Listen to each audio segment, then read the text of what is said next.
Malviya mission के राष्ट्रीय अध्यक्ष प्रभु नारायण जी, डॉक्टर ए.के. त्रिपाठी जी, देवेंद्र स्वरूप शुक्ला जी, श्री पी.के. सिंह जी, सुधी श्रोताओं, मातृशक्ति, मालवीय जी के नाम पर बने किसी संस्थान में बोलना और उन लोगों के मध्य जो मालवीय जी के बनाए विश्वविद्यालय में पढ़े हैं, मेरे लिए धन्यता का विषय है। ये यज्ञ की आहुति की तरह है। थोड़ी सी बातचीत, मुझसे कहा गया कि कुछ प्रश्न उत्तर रहेंगे, तो मैं काफ़ी समय हो गया, आधा घंटा अपनी बात रखता हूँ और फिर प्रश्न उत्तर है साहब, ठीक? और इतनी अशिष्टता की अनुमति दें कि बैठकर बोल रहा हूँ, असुविधा तो नहीं, अन्यथा मैं वहाँ जाके बात करूँ, ठीक है? इकबाल का एक बहुत मशहूर शेर है जो लोग कोट करते हैं और अपने कॉलर खड़े करते हैं। यूनानो मिस्र रोमा सब मिट गए जहां से, अब तक मगर है बाकी नामो निशान हमारा।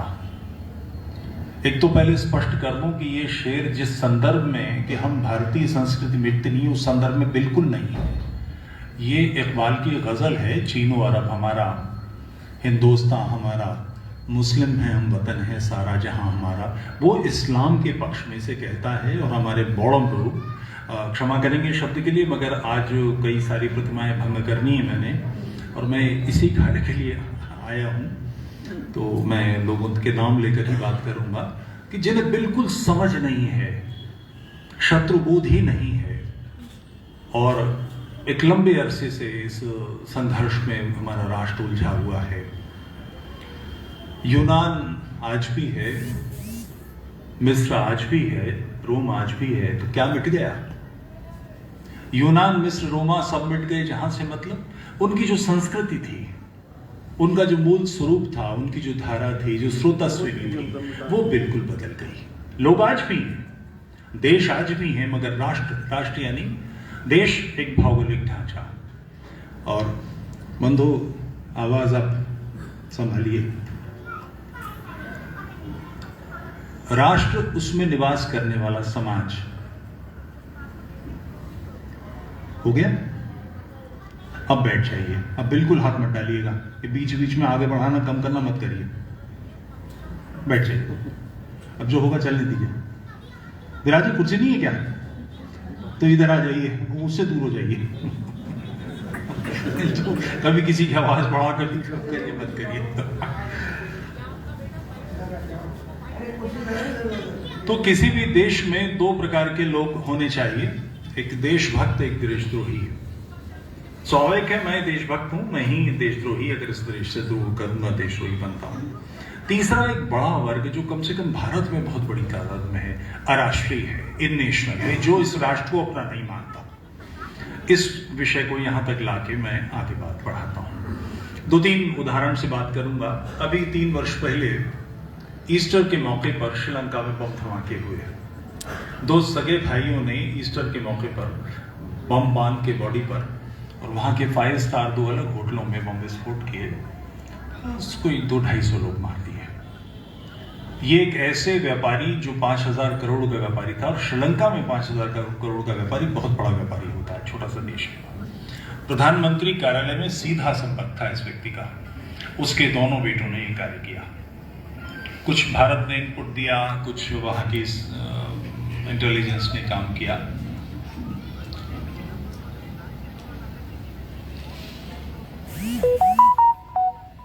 उसका संपर्क सूत्र मिल गया, उसके घर पर छापा मारा, तो उसमें जो बड़ा भाई था वो विवाहित था, उसकी पत्नी, कृपया आप बैठ जाएं बंधु, उसकी पत्नी प्रेग्नेंट थी, उसने वहां बम विस्फोट कर दिया, 17-18 लोग फिर मारे गए। आर्थिक रूप से संपन्न, परम ऐश्वर्यशाली, भौतिक सुख सुविधा सब कुछ जिसके पास उपलब्ध है, जिसके इशारे पर सब कुछ हो सकता है, उस व्यक्ति ने ये क्यों किया? एक ऐसा उदाहरण और,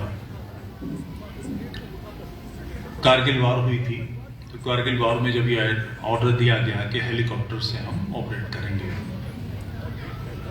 प्रचार हुआ कि हम सीमा नहीं लागेंगे, मगर हमारे वायुसेना सीमा लगी और एक्शन लिया। ऊपर संगर पर फायर कर रहे थे, 18-20 लोग नमाज पढ़ रहे थे। जाहिर है कि फायर होगा तो बच के भागेंगे, मगर वो भागे नहीं, वहीं मर गए। ये कुछ गंभीर सोचने का मामला है। अगर सैनिक अपनी जान नहीं बचा रहे और मर जा रहे हैं तो कोई कारण होगा। एक और घटना अभी कुछ साल पहले टेम्स पर हुई कि टेम्स नदी पर कुछ 3 लोगों ने, जो बिल्कुल अलग देशों के थे, गाड़ी चढ़ाई लोगों के ऊपर, आते आते गोरों को कुचल के मारा। गाड़ी टकराकर पेमेंट से गिर गई, तो उसके बाद लंबे लंबे छुरे लेके निकले और बिल्कुल निरीह निर्दोष लोगों के ऊपर चाकू लेकर टूट पड़े, अल्लाह अकबर के नारे लगाते। और अंग्रेज इसको नहीं समझेंगे, इसलिए in the name of Allah, in the name of Allah कह के उन्होंने लोगों को मारा। पुलिस ने एक्शन लिया, उन 3 को वहीं झटका दिया। एक और घटना, बोको हराम नाइजीरिया का एक संगठन है। बोको हराम का अर्थ है पश्चिमी सभ्यता हराम है। एक छात्रावास पर, जिसमें 7 वर्ष से लेकर 15 वर्ष तक की उम्र के बच्चे बच्चियां थे, उसमें आग लगा दी। जो लोग कूद कूद के बच के भागे, उनको कुल्हाड़ों से और चाकू से काट डाला और लोगों को जिंदा जला दिया। मेरी आपसे शत्रुता हो या आपकी मुझसे शत्रुता हो, किसी से हमारा वैमनस्य हो, तो इतना क्रोध आए कि किसी के प्राण लेने पर हम आमादा हो जाएं। जिसे हम जानते नहीं, जिससे मिले नहीं, जिससे बात नहीं, जिससे कभी चेहरा नहीं देखा, उसके साथ ऐसा अत्याचार। ये बड़ा गंभीर विषय है। एक वैचारिक इसके पीछे, इसको समझना बहुत आवश्यक है, अन्यथा इस समस्या का समाधान नहीं हो सकता। सभ्य समाज में प्राण दंड देने का अधिकार केवल राज्य को है, और राज्य भी अपनी इच्छा से नहीं करता। इसके लिए एक तटस्थ जुडिशरी होती है जो तय करती है। कोई व्यक्ति इतना दुष्ट है कि उसका अस्तित्व समाज के लिए संकट का कारण है, तो उसको फांसी होगी। तो उसके लिए पहले सेशन में कोर्ट केस चलेगा, सेशन से फांसी होगी, फिर हाई कोर्ट में अपील जाएगी, और वो अपने आप जाएगी। अगर वो व्यक्ति नहीं अपील करना चाहता तो वो बचेगा नहीं, अपील जाएगी। उसके बाद जब वहां से फांसी होगी तब सुप्रीम कोर्ट तक जाएगी। सुप्रीम कोर्ट के बाद राष्ट्रपति के पास। ये यानी 4 भिन्न स्तरों पर बिल्कुल स्पष्ट व्यवस्था है कि कोई भी निर्दोष न मर जाए। फिर ऐसा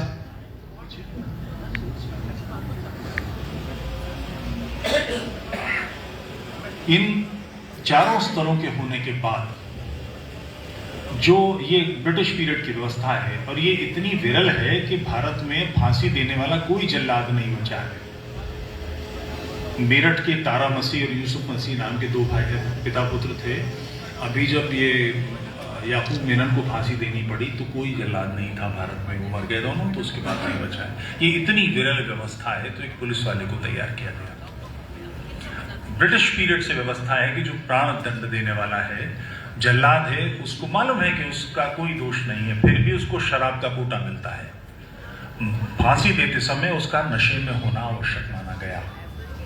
ये कौन लोग हैं जो बिल्कुल अपरिचित को, जिसे जानते नहीं, उसको बिना कारण के उसकी हत्या करने पर आमादा है।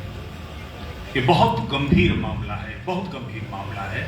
और दुर्भाग्य ये है कि 1500 वर्षों से ये हत्याकांड, ये पेशाचार, ये व्यवस्था, ये पैशाचिक व्यवस्था चल रही है, और हमारी दृष्टि में नहीं है कि ये हो क्या रहा है। ये छिपे हुए लोग नहीं हैं, नगाड़े बजाने वाले लोग हैं, ढोल धमाके के साथ बात करने वाले लोग हैं। इनके सब कुछ इनकी साइट्स पर उपलब्ध है, इनकी पुस्तकों में उपलब्ध है, और फिर भी हमको इसका ध्यान नहीं कि ये हो क्या रहा है। ये बड़ा और कोई नई बात नहीं है। बंदा बैरागी का 5 साल का बच्चा, उसका कलेजा निकाल के उसके पिता के मुंह में ठूसा, कारण मुसलमान बन जाओ। गुरु तेग बहादुर जी महाराज की जैसी वीभत्स हत्या हुई, भाई सतीदास, भाई मतीदास, भाई दयाला, जिनको तब कल्पना करके रोंगटे खड़े होते हैं कि कैसी गुजरी है। और ये 1 साल नहीं गुजरी है, 1300 वर्ष से चल रहा है भारत में। ये नरमेध हैं, आज से नहीं हो रहे। पहला जब आक्रमण हुआ था 712 ईस्वी में सफलता मिली थी। 14वां आक्रमण था, 13 बार तो मार के भगा दिए थे। 14वें आक्रमण में जो सिंध में चचनामा पुस्तक आज भी उपलब्ध है और ये ईरानी मूल की पुस्तक है, उसमें डिटेल्स हैं। मंदिर तोड़े गए, आचार्यों को मारा गया, गौ हत्या की गई मंदिरों में, और उन गौ के और शरीर के अंशों से लोगों के गलों में उनको डाल के भ्रष्ट किया गया। स्त्रियां लूटी गईं, गुलाम बनाई गईं, सेक्स स्लेव बनाई गईं। ऐसा सब कुछ करने वाला ये कल्पना करता है कि वो संसार के अंतिम क्षण तक, यानी वो ये मानता है कि एक दिन सारी दुनिया मुसलमान हो जाएगी और कयामत आ जाएगी। सारी दुनिया छोड़ी, आधी आ गई तो ही कयामत आ जाएगी। अभी एक कौन सी कमी है। मगर ऐसी मान्यता रखने वाले लोग जो ये मानते हैं और उनके पास इसको समझना, इसको अनिवार्यता समझे बगैर हम कैसे कुछ कर सकेंगे। सौभाग्य से भारत में इस पर कार्य हुआ है। भारत ही एकमात्र देश है जिसमें ये कार्य हुआ है। 300 साल क्रिश्चियनिटी क्रूसेड लड़े, मगर ये समस्या कहां से आई इस पर कोई ध्यान नहीं। 9/11 हुआ, अमेरिका ने तुरंत अफगानिस्तान पे अटैक किया, कुछ लाख लोग मार दिए, अफगानिस्तान बिल्कुल प्रस्तर युग में पहुंचा दिया। समस्या अफगानिस्तान से थी क्या? 9/11 हो गया, अफगानिस्तान निपटा दिया गया, समस्या समाधान हो गया, राष्ट्र शांति की स्थिति में आ गया। बोको हराम डेवलप हो गया, आईसिस आ गया, कहीं सीरिया से कोई समस्या खड़ी हुई, कहीं इराक में कुछ आ गया, कहीं यमन में कुछ आ गया। क्योंकि समस्या का कारण तालिबान नहीं है, आईसिस नहीं है, समस्या का कारण कुरान है। इस बात को समझे, कैटर किए, संबोधित किए बगैर ये निपट नहीं सकती। अनिवार्यता इसे समझना। अब इस समस्या के मूल चिंतन पर आता हूं। आज से लगभग 1500 वर्ष पहले मोहम्मद नाम के एक व्यक्ति का अरब में जन्म हुआ। मूर्ति पूजकों का परिवार था। 40 वर्ष की उम्र में आकर उसने घोषणा की कि मैं अल्लाह का पैगंबर हूं। अल्लाह एक है, अल्लाह भी हाईजैक्ट है। अल्लाह, अल-मनात, अल-उज़्ज़ा, ये देवी देवता है वहां के, उन्हीं में से अल्लाह है जिसको उसने घोषणा की कि वो अकेला है, उसमें कोई सम्मिलित नहीं है और मैं उसका पैगंबर हूं। और उसके बाद कुरान की पारे आते रहे। कोई व्यक्ति, सामान्य व्यक्ति अगर मेरे नगर में बाहर से आकर घोषणा करे ऐसी, तो हम मान भी सकते हैं। मगर जिसके साथ खेले हों, रोज गलियों में झगड़े करे हों, जिसके डूज डोंट सब पता हो, उसकी कौन मान लेगा? लोगों ने ऐतराज किया। अपना पूरा जीवन जो लंबा समय वहां मक्का में कटा करके 80 आदमी नहीं बना सका वो, और उसको बाध्य होकर वहां से भागना पड़ा, मदीना जाना पड़ा। वहां राजनीतिक परिस्थितियां इतनी खराब थी, हमारे जैसे हाल था। यहूदी थे जो केवल व्यापार कर रहे थे, केवल दुकान चला रहे थे, केवल नौकरी कर रहे थे, केवल रद्दी चला रहे थे। अपनी सुरक्षा की व्यवस्था उन्होंने अपने हाथ में नहीं ली। मदीना में एक सत्ता हाथ आ गई और उसके बाद फिर ये सब कुछ, उसके 5 नियम दिए: तौहीद, नमाज, रोजा, ज़कात और हज। इन 5 चीजों को मानना, ये डूज और डोंट्स उसके तय हुए। जो इसे मानने वाले हैं वो दारुल इस्लाम, और जो नहीं मानता वो दारुल हर्ब। हरब का अर्थ है युद्ध। दारुल हर्ब यानी युद्ध क्षेत्र। जहां इस्लाम नहीं है, यानी जहां इस्लाम संख्या बल का मामला नहीं है, जहां इस्लाम हावी नहीं है, वर्चस्वी नहीं है, प्रभावी नहीं है, हमसे जजिया नहीं वसूल कर सकता, वहां दारुल हर्ब कहलाएगा। और जजिया को केवल टैक्स मत समझ लीजिएगा। जजिया के नियम है कि देने वाला खड़ा रहेगा, लेने वाला बैठेगा, हिकारत से अपमानित करके थूकेगा उसके हाथ पर, देने वाले के हाथ पर, ऊपर से चुना जाएगा, ऐसे नहीं लिया जाएगा। और अगर मैं आर्थिक रूप से संपन्न हूं तो जितना जजिया मुझसे है, और जो बिल्कुल निर्धन है उस पर जजिया 16 गुना होगा। मुसलमान बन जाओ, नहीं तो जजिया देना पड़ेगा। ये जो चिंतन धारा है, और ये सारी संसार को जो बड़े आराम से लोग बोलते हैं कि सांप्रदायिक एकता और तासुब और फलाना, सारी दुनिया को तासुब दिया ही इस्लाम ने है, उसी ने विभाजन किया है। एक हिस्सा वो जो इसे नहीं मानता वो दारुल हर्ब है, और अन्य हिस्सा दारुल इस्लाम। ये 2 हिस्सों में उसका विभाजन करके और उसके हिसाब से डूज डोंट्स तय किए हैं। अब ये बात कोई कैसे मान ले? कोई डिक्लेयर कर रहा है, लाठी है उसके हाथ में, मारेगा, तंग करेगा, फिर भी विरोध हुआ। और हम कैसे मान लें, हमने वो काल नहीं देखा। 1500 साल पहले किसी ने क्या नियम तय किए, वो ठीक है गलत है, हम कैसे समझेंगे?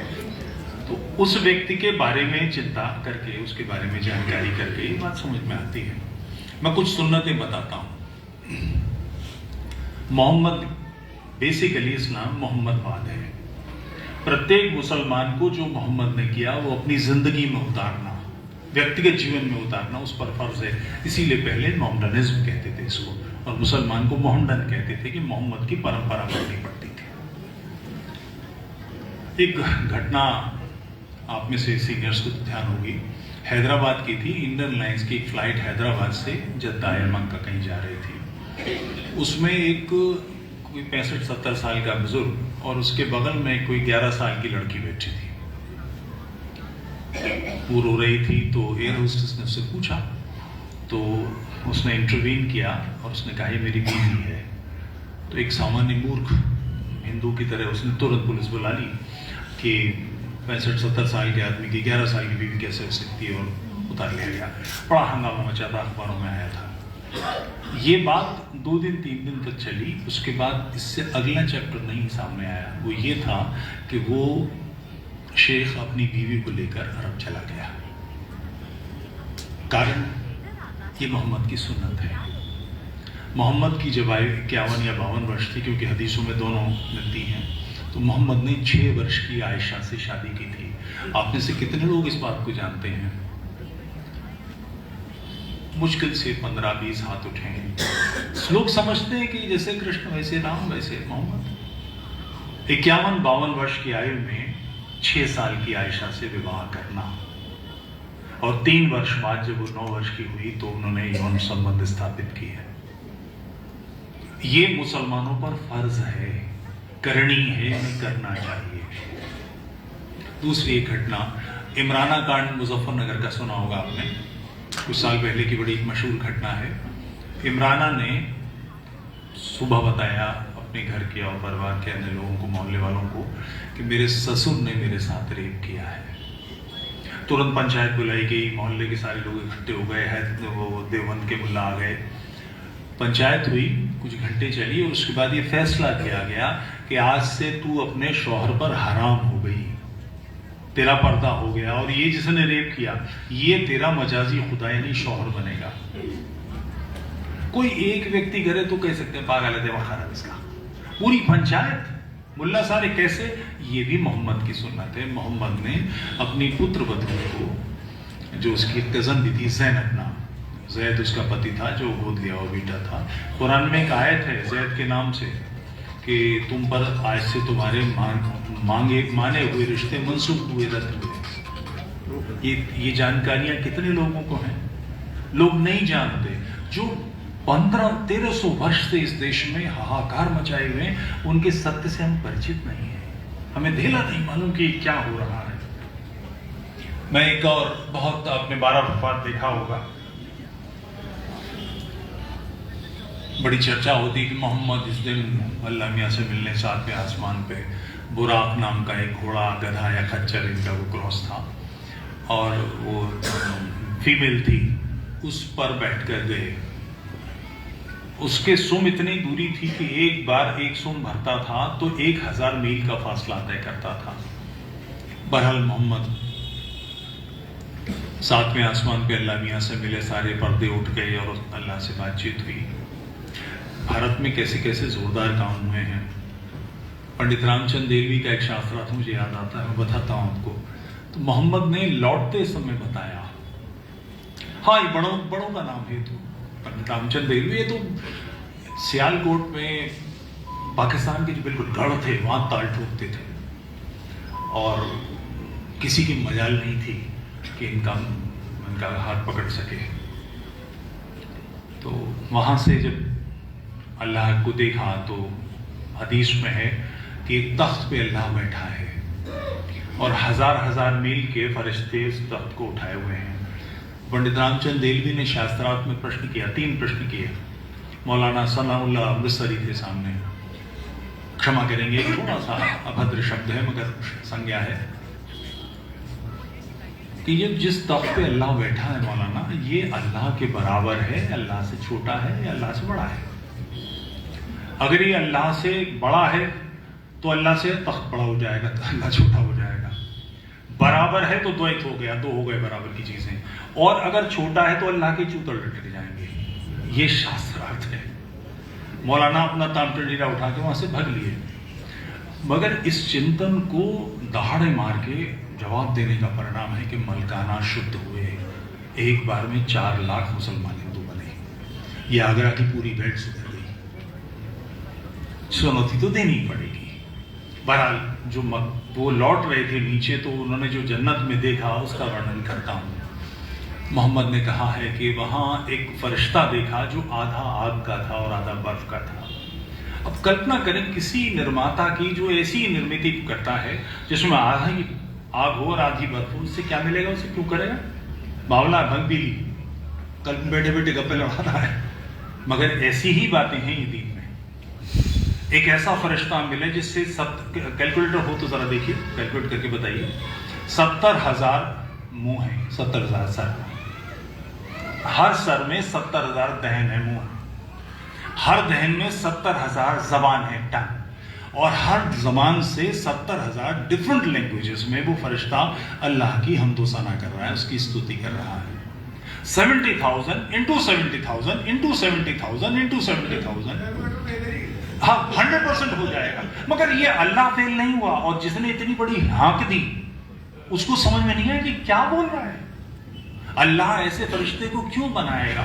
मैं किसी कंपनी का चेयरमैन हूं तो मैंने 5,000 आदमी इसलिए भर्ती करे कि वो सुबह शाम मुझे आरती करते रहे, मेरी सलूट मारते रहे और मेरी तारीफ करते रहे। ये क्या है? इस चिंतन को समझे बगैर, और हम ये कर सकते हैं इसलिए कि इस चिंतन को पहली चुनौती भारत में दी गई।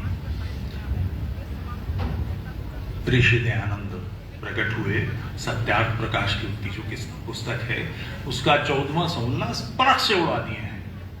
हम वो हैं जिन्होंने सत्यार्थ प्रकाश पढ़ना बंद कर दिया, तो हम इसे चुनौती कैसे देंगे?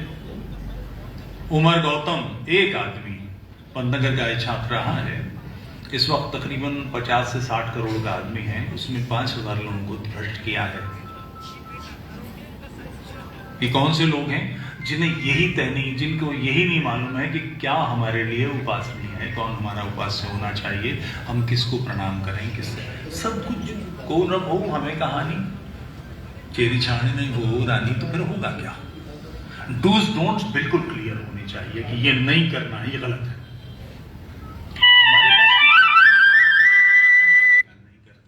और ये यहीं से संभव है। ध्यान रखिएगा, अंतिम जगह यही होगी इस्लाम की। दुनिया से नष्ट हो रहा है, जा रहा है, क्योंकि इस चिंतन का एक आकलन के अनुसार 14% कुरान है, 70% हदीस है और 16% सीरा मोहम्मद की जीवनी है। सऊदी अरब के युवराज ने बिल्कुल आउटराइटली रद्द कर दिया है, घोषित रूप से, कि हदीस तो बिल्कुल गलत है, क्योंकि हदीस में ऐसी बातें हैं कि मोहम्मद पखाने के लिए गए, उन्होंने अपने साथियों से कहा मुझे घेर लो, हदीस में है, और बुखारी में है। बुखारी को वही मतलू कहते हैं, नहीं चलती फिरती कुरान इतना सम्मान करते, उसमें है कि अपने साथियों से कहा पर्दा कर दो। और उसके बाद जब वो फारिग हुए तो उनके साथी झपटे के जो मोहम्मद के बदन से निकला उसे खा जाए। ऐसी श्रेष्ठ चिंतन, ऐसा महान ज्ञान कि इसको आज कोई कैसे, तो वो कह रहे हैं कि ये मोहम्मद के होने के 200 वर्ष बाद आई है, ये रद्द करने की चीज है। 16% सीरा के लिए भी कि वो 150-200 वर्ष बाद लिखी गई है। जो ओरिजिनल है वो किताब ही उपलब्ध नहीं है, जो उसकी फर्स्ट कॉपी है वो भी उपलब्ध नहीं है, सेकंड कॉपी उसकी उपलब्ध है। तो इसे तथ्यात्मक रूप से नहीं माना जा सकता। मगर इन सारी बातों को, ये जो 14% है, इसको भी तो छान पटक करनी पड़ेगी। कुरान में आयत है, अगर गवाही का नंबर आए तो एक मर्द या उसके बदले में 2 औरतों की गवाही लो। औरत नाक़िसुल अक्ल है, यानी बुद्धिहीन है। इस बात से कोई सामान्य कुछ इस तरह की बेवकूफ़ी की बातें करे, महिलाओं के बारे में मजाक हम सब भी करते हैं, हिंदू कोई बहुत अच्छे हैं अपनी स्त्रियों के प्रति, ऐसा नहीं है।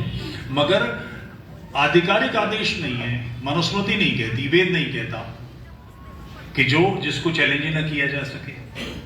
और उसका नतीजा क्या निकलता है? खलीफा हारून अल रशीद का एक उदाहरण बताता हूं। खलीफा जब हारून अल रशीद खलीफा बना तो उसका दिल अपने महल की एक बांदी पे आ गया। उसने उस बांदी को बुलवाया तो उस बांदी ने कहा कि मैं आपके वालिद, आपके पिता के साथ रह चुकी हूं, मेरा दर्जा आपकी मां का है। खलीफा उसके इश्क में इतना गिरफ्तार था, बीमार पड़ गया तो वजीरों ने मुफ्ती से बात की कि भाई इसका फतवा चाहिए। मुफ्ती ने कहा मैं फतवा दे दूंगा, 1 लाख दीनार लूंगा। खलीफे से कहा ऐसे से वो तैयार है। उसने कहा ठीक है बुला लो। मुफ्ती आ गए। मुफ्ती ने कहा कि 1 लाख दीनार पे फतवा मिलेगा। कहा ठीक है लो। उन्होंने उस औरत को बुलाया और उससे पूछा जब आप इनके पिता के साथ थी, मुलव्विस हुई, आपके शारीरिक संबंध बने, तब उस समय का कोई और गवाह है? वो खलीफा किसी लेडी के साथ अपने बेडरूम में होगा तो जिसकी मौत आएगी वही जाएगा वहां? कोई नहीं था। तो कुरान की इस आयत से, अल्लाह मियां की इस आयत से औरत की गवाही 2 लोगों की चाहिए। इसलिए उस औरत से जो मां के दर्जे की थी उसके साथ यौन संबंध बनाने का रास्ता खुला। दूसरा एक उदाहरण, पिछली जो सरकार थी तालिबान की, उसमें ये हुआ कि किसी लेडी के साथ रेप हुआ, 4 लोगों ने रेप किया। उसने पुलिस में रिपोर्ट की, उसका मेडिकल हुआ, चेकअप हुआ, तय हुआ कि हाँ इसके साथ रेप हुआ है। अब गवाह,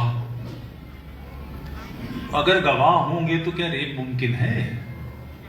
रेप कोई बाजार में चौराहे पे होने की चीज है? कोई गवाह नहीं था तो फतवा ये दिया गया कि ये औरत बदचलन है, इसको संसार कर दिया जाए, पत्थर मार मार के मार दिया जाए। वो औरत, इसके वीडियो बाद में फेक बने हैं, आपने शायद देखे भी हों, व्हाट्सएप पे आए हैं। उस औरत को उन 4 लोगों सहित बाकी लोगों ने पत्थर मार मार के मार दिया। ये ऐसी बातें, ऐसा चिंतन, इसे चुनौती न देने का नतीजा बहुत भयानक होता है। और इन बातों को, जैसे एक सामान्य चीज, मोहम्मद का कार्टून बनाया गया, उस पर हत्याकांड हुआ, मोहम्मद की फोटो पे ऐतराज होता है। कोई भी मित्र यूट्यूब पर, कोई भी मित्र नेट के किसी भी सर्च इंजन पे पेंटिंग्स ऑफ मोहम्मद डाल के देखिए, सैकड़ों पेंटिंग निकल के आएंगी। 1-2 नहीं, सैकड़ों निकल के आएंगी। मुसलमानों ने बनाई, मैं क्यों बनाऊंगा मोहम्मद की पेंटिंग? मुसलमानों ने बनाई है, उन्होंने डाली है। एक आदमी सैकड़ों पेंटिंग से। ईरान में हसन हुसैन की पेंटिंग, अली की पेंटिंग, मोहम्मद की पेंटिंग बड़ी कॉमन चीज है। कभी कोई आप में से नोएडा आए तो मैं दिखा दूंगा, मेरे पास है, सामान्य बात है। मगर तुम नहीं कर सकते। यानी हमारे डूज और डोंट्स, हम क्या करें क्या ना करें, इस्लाम खुद क्या करता है वो तो है ही, हम भी क्या ना करें क्या करें, इसको भी वो तय करेगा। ये एक वर्चस्वी मानसिकता है, सारे संसार पर हावी होने की मानसिकता। एक माफिया है जो किसी को भी अपने अलावा जीने नहीं देता, और हम इसको इग्नोर कर रहे हैं, इसको बिल्कुल शांति से, बिल्कुल सहजता से। और हम लोग कौन? जिन्होंने अफगानिस्तान दिया, जिन्होंने पाकिस्तान दिया, पूज्य भारत माता के जिस समूह ने हाथ काट दिए। अभी मेरे पूर्व वक्ता बता रहे थे कि पाकिस्तान में 26% थे एक्चुअली वो, अब 1% हिंदू बचे हैं। कहां गए वो? अब आगे मार दिए गए या कन्वर्ट कर लिए गए। उन्होंने नहीं तय किया था विभाजन, उन्होंने पाकिस्तान जाना नहीं तय किया था। सखर का, जकोबाबाद का, कराची का, देहात का हिंदू, उसे तो पता ही नहीं था कि उसके माथों पर गांधी और नेहरू ने कैसी कालिक फेर दी है। उसने विभाजन नहीं मांगा था, उसको धकेल दिया भेड़ों की मान में हमारे राजनेताओं ने। और उन लोगों को वापस लेने का कोई रास्ता नहीं, कोई तरीका नहीं, अपने समाज की कोई चिंता नहीं। हम जिससे, और ऐसी बेहुदा बात, ये जो बेतुका चिंतन है, इसको कोई चैलेंज करे तो उससे निपटने का पहले दिन से, मोहम्मद के समय से, मोहम्मद ने ऐसी शायरा का कत्ल कराया है, पैर खींच के, ऊँट से बांध के पैर खींच के फड़वा दिया, जिसने मोहम्मद को चुनौती दी थी। ऐसे शायरों को मारा है, ऐसे लोगों को मारा है जिन्होंने कहा कि ये पैगंबर नहीं है, गलत बातें हैं। आतंकवाद बेसिकली इसको प्रोटेक्ट करने का जो असभ्य जीवन है, इसको टूल है। ये लड़ाई सभ्यता और असभ्य विश्व के बीच है। ये संघर्ष इन दो लोगों के बीच में है जो नियम मानते हैं कि आप राजा हैं, मैं प्रजा हूं, तो इसलिए मेरे अधिकार आपसे कम नहीं हो जाते, हम सब बराबर हैं, एक स्त्री एक पुरुष के अधिकार समान है। इस मानसिकता के खिलाफ चलने वाली विषैली विचारधारा है। इस विचारधारा को समझे बगैर हम इससे कैसे निपटे, और ये कोई बहुत वो संख्या बढ़ा रहे हैं। मैं एक उदाहरण से बात करता हूं। पंजाब का आखिरी बड़ा राजा, राजा रणजीत सिंह, इस्लाम को न समझने का परिणाम है। अगर रणजीत सिंह घोषणा कर दें कि मेरे राज्य में जो पूरा उधर का पंजाब, इधर का पंजाब, पूरा हरियाणा और ये जो अफगानिस्तान से लगते इलाके यहाँ सारे में था, घोषणा कर दें कि मेरे राज्य से 1 महीने के अंदर प्रत्येक मुसलमान या तो धर्म परिवर्तित कर ले, हिंदू बन जाए, या मेरा राज्य छोड़ दे, अन्यथा दंडित करूंगा, और इसके बाद 6 महीने इस काम पर सक्रिय हो जाएं, तो क्या 14 अगस्त 1947 को पाकिस्तान बनता? पाकिस्तान बना इसीलिए कि वो संख्या बढ़ाते रहे, हमने इसकी चिंता नहीं की। तो यूनानो, मिस्र, रोमा सब मिट गए, जहां से भारत भी मिट जाएगा। और ये लड़ाई ऐसा नहीं है कि अब हम हारने की स्थिति में हैं। हमारी सबसे बड़ी हार 14 अगस्त 1947 को हुई थी, जब पूज्य मातृभूमि का विभाजन हुआ। इससे पहले हम कभी हारे नहीं थे, हमारी आंखों के सपने मरे नहीं थे, हम लगातार जूझे। इस बार स्थायी, मगर वो वापस तो ले रही है। नानकाना साहब को कैसे छोड़ देंगे? वेद जहां प्रगटे हैं पंचनद में, वो धरती कैसे छोड़ देंगे? हमारी यज्ञशाला है, हमारी नालगढ़ी, हमारी धरती है, मगर ये सपना हमारी आंखों में है क्या? यहूदी समाज 2000 साल से अधिक तक गुलाम रहा, हर प्रकार से कष्ट सहे। ये इतना भयानक है उन पर कष्टों का सिलसिला, हमारे बाद उन्हीं का नंबर है, हमें तो पता तक नहीं है। एक आकलन के अनुसार, हिस्टोरियंस का आकलन है कि देश में हमारी जो धरती है, अफगानिस्तान से लेकर बांग्लादेश तक, इसमें 10 से 18 करोड़ लोग मारे गए हैं, कुफ्र के नाम पर, ईमान के नाम पर। इतना उनके साथ नहीं हुआ। सेकेंड वर्ल्ड वॉर में हिटलर ने रशिया के लगभग 60 लाख लोग मारे थे, ये सैन्य लड़ाई थी। स्टालिन ने, जो रशिया का अधिपति था, उसने 60 लाख से अधिक अपने लोग मार दिए, वो मूलतः यहूदी थे। इतने कष्टों के बावजूद जब यहूदी विदा लेते थे एक दूसरे से, जैसे मुसलमानों में कि खुदा हाफिज कहते हैं, अल्लाह हाफिज हो गया है, या हिंदू विदा लेते समय राम राम कहते हैं, या पंजाब के लोग हैं रब राखा बोलते हैं। हर यहूदी विदा लेते समय कहता था अगले वर्ष यरूशलेम में। यरूशलेम का दूर दूर पता नहीं था, मगर आंखों में सपना था कि धरती लेंगे वापस। 2000 साल से अधिक संघर्ष हुआ हमारा। हमारी स्थिति 1300 वर्ष पहले जब हम पर आक्रमण हुआ था, 14वां आक्रमण जब सफल हुआ है, उस समय मोहम्मद बिन कासिम का एक भी साथी भारत में नहीं था, एक भी सिंगल नहीं था। तब वो कुफ्र को खत्म करने, ईमान की रोशनी अपनी समझ से लेकर आए थे। तब भी उन्होंने दुनिया भर में आक्रमण किए थे।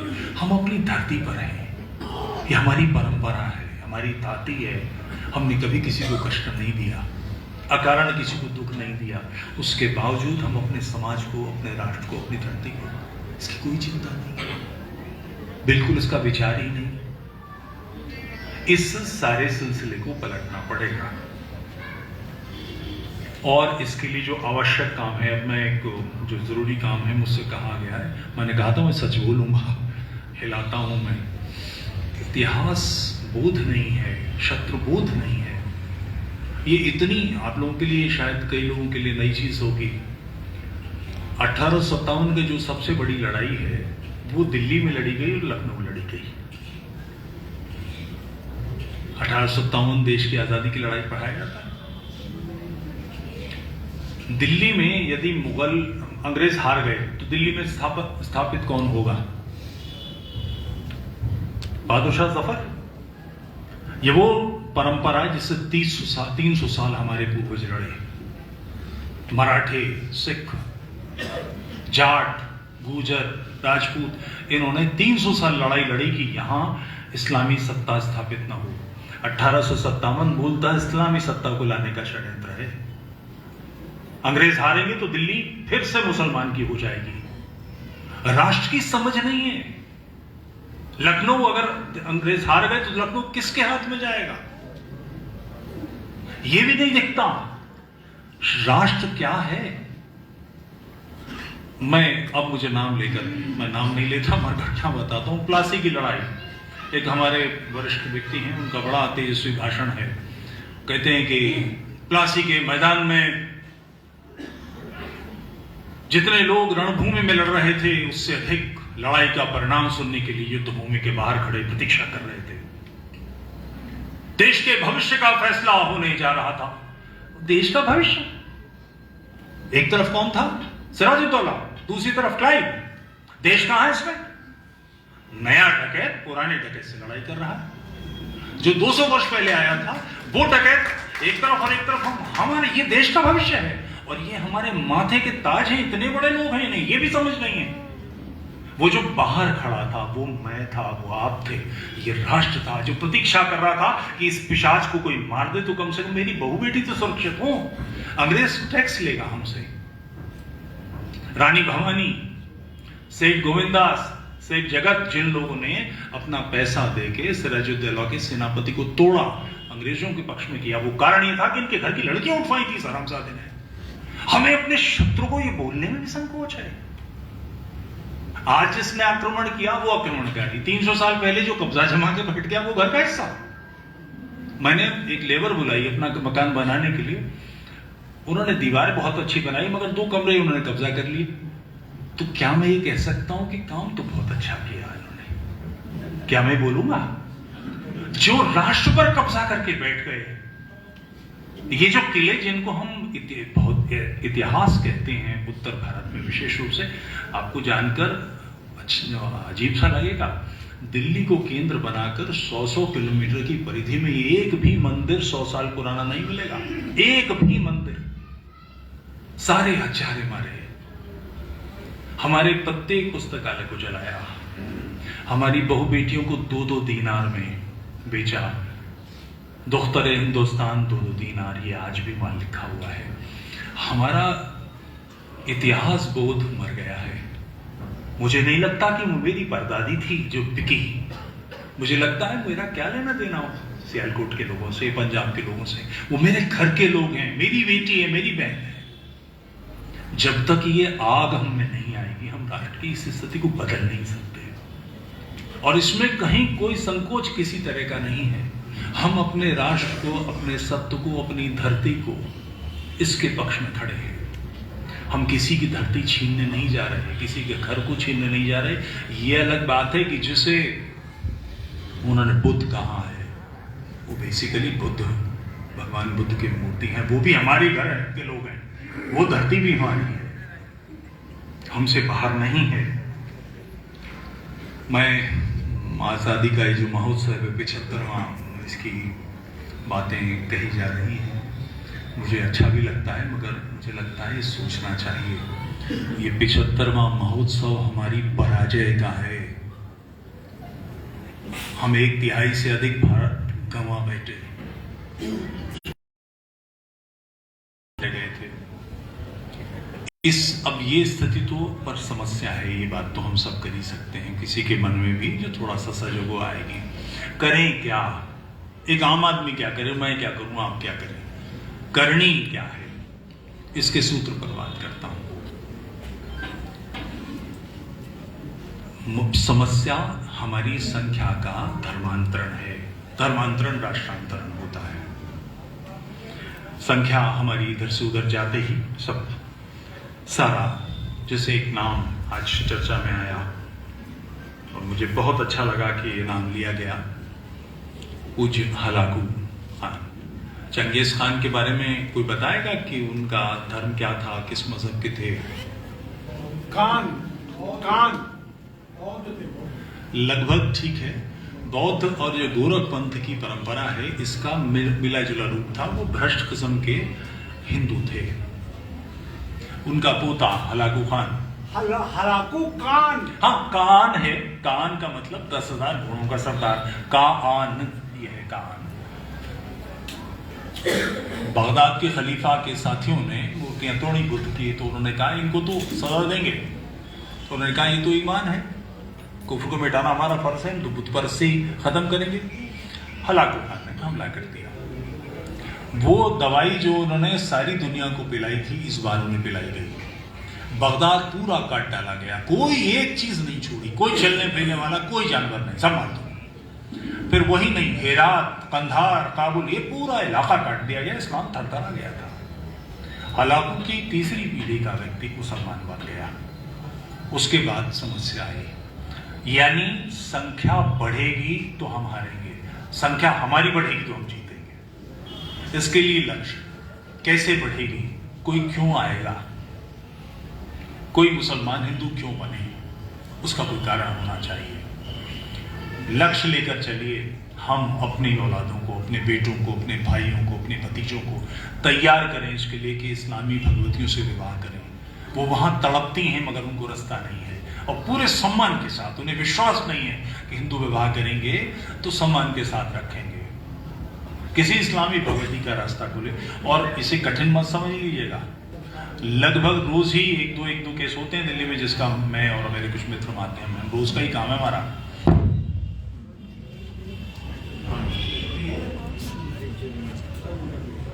दैनिक रूप से हम ये काम करते हैं और प्रत्येक भगवती को 10,000 रुपए दिखाई की भगवती ऐसा देते हैं, उसके लिए जीवन करते हैं। अपने बच्चों को, अपनी बेटियों को, अपने भतीजों को, अपनी भांजियों को इसके लिए तैयार कीजिए। हम ही लोग अपनाएंगे तभी बात नहीं, दहेज टूटेगा, मोटी रकम होगी, ये सब होगा मगर अनिवार्य कार्य। दूसरे इस कार्य को करते समय संघर्ष होगा, इतनी आसानी से वो सांस नहीं लेगा। इस संघर्ष के लिए हम तैयार हैं क्या? लोहा लेना पड़ेगा, मगर इस लोहा लेने के लिए हमारे पास लोहा है। पूज्य सावरकर जी का एक बहुत मशहूर गीत है, जय सुदे। उसमें वो कहते हैं, सुजन पूजते सुभागे, श्रेष्ठ लोगों ने तेरी पूजा की है, श्रेष्ठ लोगों ने तेरी आराधना की, तेरी संतानें को। अधम रक्त रंजिते, अधमों के रक्त से रंजित है, अधमों का वध तो करना ही पड़ेगा, इसका कोई विकल्प नहीं। हमने इसकी चिंता छोड़ दी है। अपने समाज के लिए प्राण देने में वीर गति में समस्या क्या है? इसी नगर में कमलेश तिवारी के प्राण चले गए। कमलेश तिवारी कोई बहुत विद्वान, कोई बहुत बड़े व्यक्ति नहीं थे, मगर उनके प्राणोत्सर्ग से परिणाम क्या कि स्वामी श्रद्धानंद के बगल में आकर वो आदमी खड़ा हो गया, इतिहास में अमर हो गया उस व्यक्ति का नाम। आज मुझे कोई मार दे तो मैं 60 वर्ष का हूं, मर गया। नहीं मारेगा तो क्या होगा? 1500% होगा। धर्म के लिए प्राण देने में क्या करना है और प्राण देने में क्या करना है? कोई विकल्प नहीं है, पौरुष का कोई विकल्प नहीं।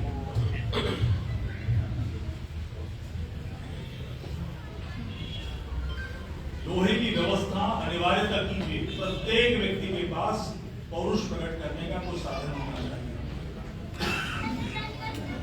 ये तो संभव नहीं है कि कोई आक्रमण होगा तो हम नाखून से पेट फाड़ दें, रात में काट खाएं, कुछ तो करना पड़ेगा। 10वीं पातशाही ने जो पंचककार रखे थे, वो यही था कि प्रत्येक क्षण के लिए सिर्फ धराओ, जब जरूरत हो तुम्हारे पास कुछ होना चाहिए। और तीसरा, जो लोग ये काम करेंगे थाना कचहरी पुलिस में फंसेंगे, उनकी व्यवस्था ये अनिवार्यता होनी चाहिए। और मैं एक जिम्मेदारी देकर चाहता हूं, इसी नगर में अभी 1.5 वर्ष पहले सूर और गुरु ने मोहनलालगंज में उनकी बहन को तक करता था। उन लोगों की हम लोगों ने न्याय में व्यवस्था की 50,000 उनकी मांग को दिया, मगर वो उनकी जमानत हुई कि नहीं, उसकी माँ के पास खाने का साधन है कि नहीं, उसकी बहन परेशान तो नहीं है, घर का किराया गया कि नहीं, बिजली का बिल भरा गया कि नहीं, इसकी चिंता की है। प्रत्येक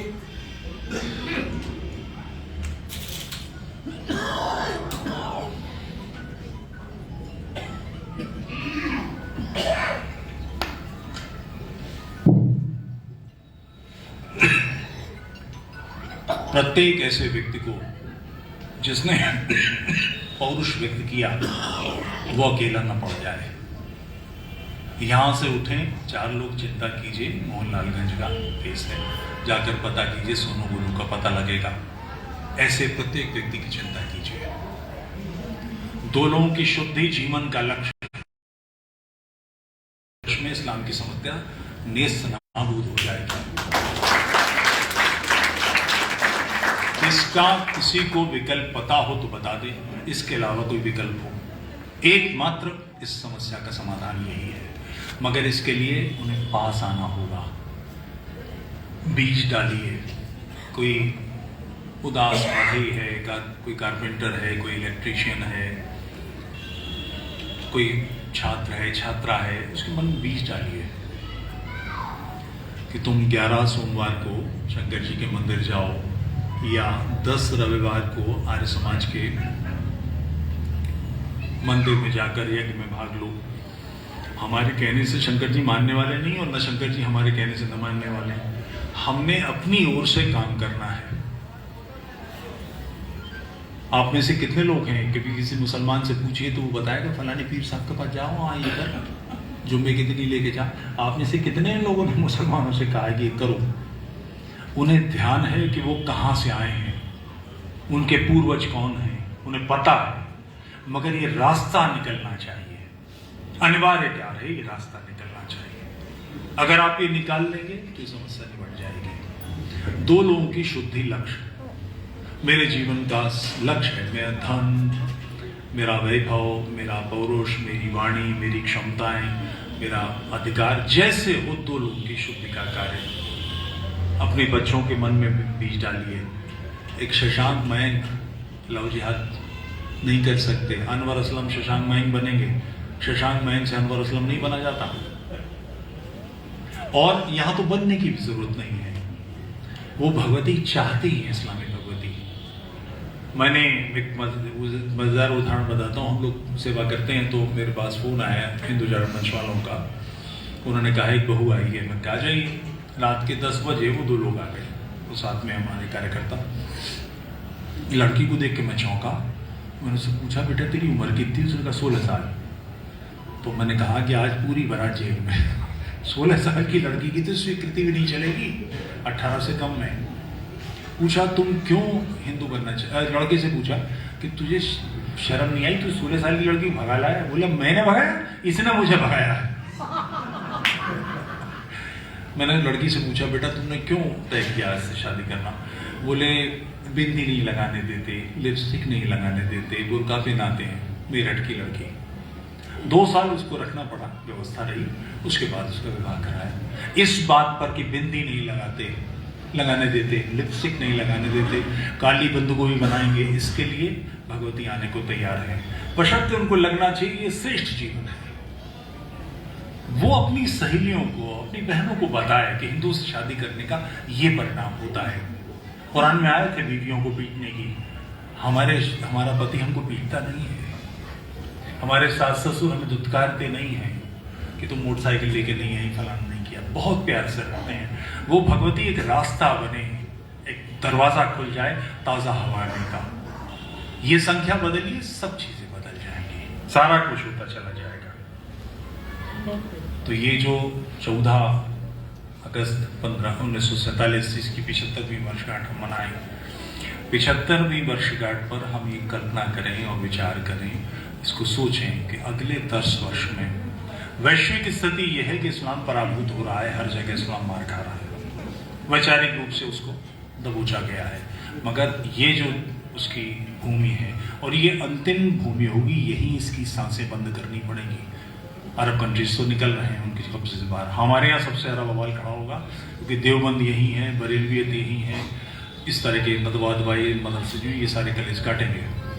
ये 3 सूत्र, 2 लोगों की शुद्धि, प्रत्येक व्यक्ति के पास व्यक्तिगत लोहा, और जिन्होंने लोहा लिया है उनकी आर्थिक शुद्धता, आर्थिक व्यवस्था, इन 3 सूत्रों पर काम करें।